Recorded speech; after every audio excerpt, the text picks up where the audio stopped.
So by not delegating properly, by not giving the right instructions, by not creating checklists, I found that you kind of have people, we assume that people know the right thing to do.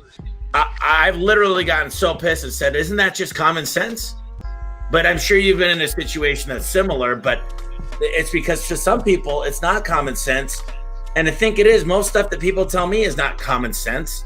I remember I used to work on cars with my dad, and he'd be like, Tommy, isn't that common sense? I'm like, no, I don't work on cars like that. So, what are your thoughts on that? Yeah, I agree with you 100%. And you have 300 employees, you're going to hit 1,000 next year. That's incredible. Everything I'm saying about giving them the freedom, whatever it is, that's also, I should have specified. We give them the things we want them to do with specific KPIs from these certain dates. And then I say, if you can find a better way to do it, then you're more than welcome to.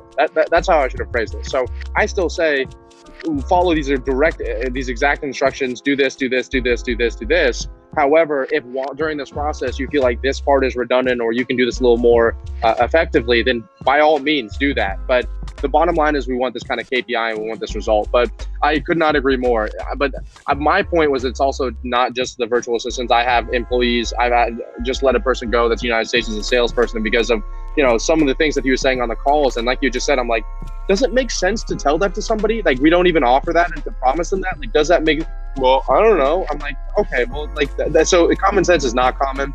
I couldn't agree more with what you said. That's awesome. I love, I think you have 100 employees is incredible. That's really, really incredible.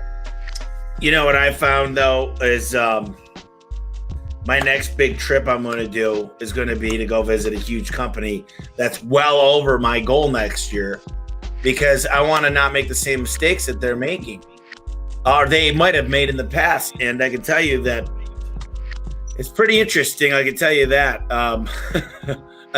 going and visiting a company that you want to become, or maybe that you want to grow past, or whatever it might be, I think is a huge benefit. And it's one that people always talk about doing, but they don't come in even ready. They'll come tour the place.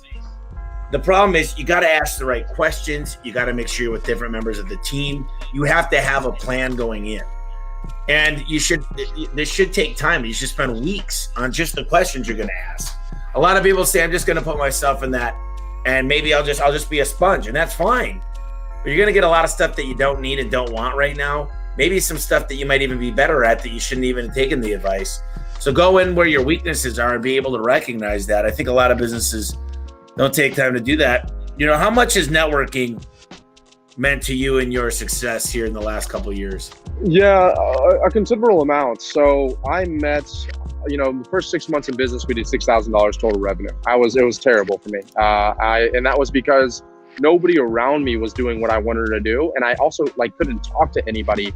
I didn't even know if everything that people were saying online was real or not. I didn't know if people were just lying on social media, whatever it was. And it wasn't until I went to my first mastermind event in Atlanta, Georgia, that I finally could touch and feel the first person that was doing 6 figures a month on these online companies. And I could speak to them. And like you said, had my questions ready. What would you do in this situation? I'm here. And have them answer it to me. And then I actually ended up meeting my future roommates and some of my business partners in my other companies in that same mastermind. We had a beautiful house in San Diego. Now we're getting a gorgeous house in Miami. And we can all easily afford to live on our own house, whatever it is. But we choose to stay together just because of that kind of power of that mastermind networking effect as well. And then the other really great part of it is, from their connections, I'm able to now tap into their networks as well. So all the hard work that they're doing to network with other people, I now easily just get the fringe benefits of that. And they can see me on their social media, see me in their videos, whatever else it is. So, I would argue that probably one of the biggest reasons I've been able to do some of the things that I've been able to do in the past 2.5 years has just been, whether it's networking and having the right employees, networking and having the right, friends or people you can, coaches, consultants that you can rely on. I would say the networking is an absolutely critical part of it. So much so to the point that I have turned down multiple offers to work with or get equity in other companies because I did not like the structure of the teams there. I did not like the people in those companies, and I couldn't see myself learning a whole lot or being able to give back in the value to them.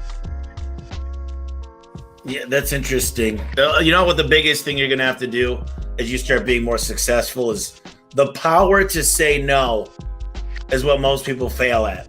And when you spread yourself out, you're feeding a whale. I mean, the opposite of that. You're doing the opposite. But when you can focus all the time and energy, and it's tough. You got to get great people that are able to handle the load of a lot of things. But your job as a CEO is to just make sure every department is not necessarily killing it, but they're growing along with each other, right? You're able to find bottlenecks.